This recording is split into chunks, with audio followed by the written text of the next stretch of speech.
Guess what? Guess what? I did a doggy paddle in the deep end and I could not touch. But I did a doggy paddle. That rock right there, that is very, very deep, and Katie fell in, and I was standing like over here, and she fell in like there and couldn't touch, and she was doing the doggy paddle until I could get to her, and she's soaking wet now. And the temperature dropped when it rained, so she's a little cold. This water is not warm. So, but this is Silver Run Falls, and it's beautiful. And look at this huge area that you can walk around in. Very cool.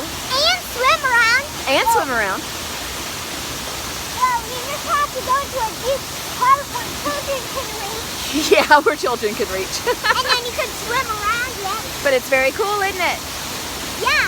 And guess what? What?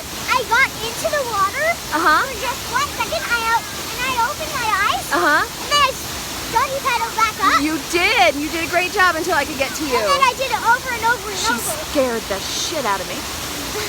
But she did a great job treading water until I could get to her. Mwah. It's very, very deep. It's, I mean, ankle deep here, but very, very deep right there. So, anyway, this is Silver Run Falls. We're just inside the North Carolina border. Okay. Love you!